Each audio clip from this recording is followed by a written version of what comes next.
ನಮಸ್ಕಾರ ಪ್ರಿಯ ಸ್ನೇಹಿತರೆ, ಗೀತಸಾರ ಚಾನಲ್ಗೆ ನಿಮ್ಮೆಲ್ಲರಿಗೂ ಹೃದಯಪೂರ್ವಕ ಸ್ವಾಗತ.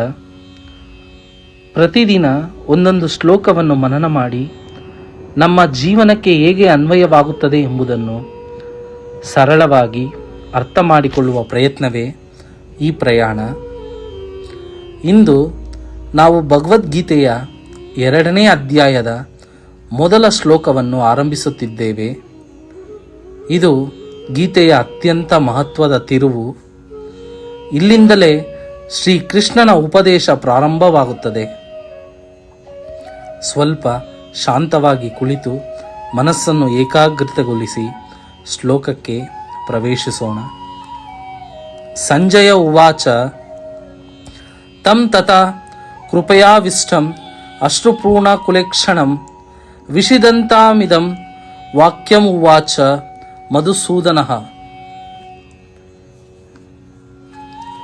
ಮಹಾಭಾರತದ ಯುದ್ಧ ಭೂಮಿಯಲ್ಲಿ ಅರ್ಜುನನು ಸಂಪೂರ್ಣವಾಗಿ ಕುಸಿದು ಬಿದ್ದ ಸ್ಥಿತಿ.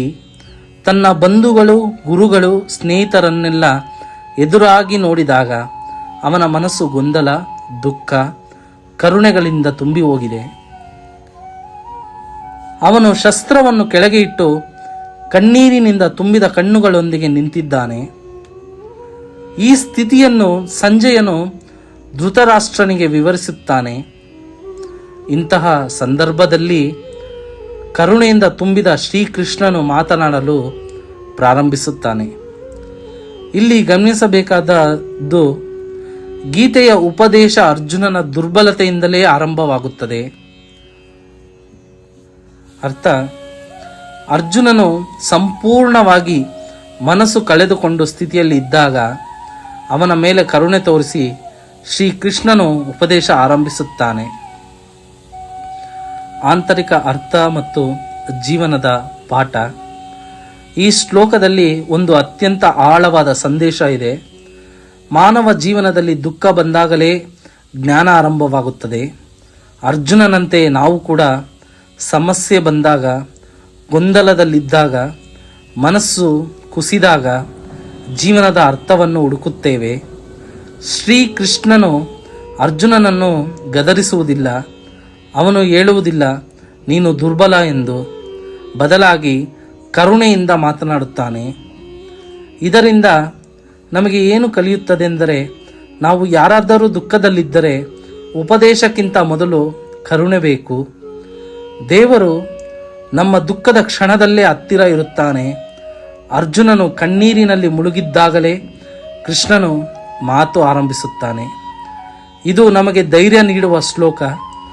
ನೀವು ಇಂದು ಜೀವನದಲ್ಲಿ ಎಷ್ಟು ಗೊಂದಲದಲ್ಲಿದ್ದರೂ ಶ್ರೀ ಕೃಷ್ಣನ ನಿಮ್ಮನ್ನು ನೋಡುತ್ತಿದ್ದಾನೆ. ನಮ್ಮ ಜೀವನಕ್ಕೆ ಅನ್ವಯ. ದುಃಖ ಬಂದರೆ ಓಡಿ ಹೋಗಬೇಡಿ. ಗೊಂದಲ ಬಂದರೆ ಆತ್ಮವಿಶ್ವಾಸ ಕಳೆದುಕೊಳ್ಳಬೇಡಿ. ಜೀವನದಲ್ಲಿ ಕುಸಿದ ಕ್ಷಣವೇ ಹೊಸ ಜ್ಞಾನಕ್ಕೆ ಬಾಗಿಲು. ಅರ್ಜುನ ದುಃಖದಿಂದಲೇ ಭಗವದ್ಗೀತೆ ಪ್ರಾರಂಭವಾಯಿತು. ನಮ್ಮ ಜೀವನದಲ್ಲೂ ಹಾಗೆಯೇ. ಪ್ರಿಯ ಸ್ನೇಹಿತರೆ, ಈ ಶ್ಲೋಕ ನಮಗೆ ಹೇಳುವುದು ಒಂದೇ ಮಾತು: ದುಃಖ ಅಂತ್ಯವಲ್ಲ, ಅದು ಜ್ಞಾನಕ್ಕೆ ಆರಂಭ. ಮುಂದಿನ ಶ್ಲೋಕದಲ್ಲಿ ಶ್ರೀಕೃಷ್ಣನು ಅರ್ಜುನನಿಗೆ ನೇರವಾಗಿ ಉಪದೇಶ ನೀಡಲು ಆರಂಭಿಸುತ್ತಾನೆ. ಇಂತಹ ಇನ್ನಷ್ಟು ಶ್ಲೋಕಗಳಿಗಾಗಿ ಗೀತಸಾರ ಚಾನಲನ್ನು ಫಾಲೋ ಮಾಡಿ. ಒಂದು ಶ್ಲೋಕ, ಒಂದು ಚಿಂತನೆ, ಒಂದು ಜೀವನ ಬದಲಾವಣೆ. ಹರೇ ಕೃಷ್ಣ.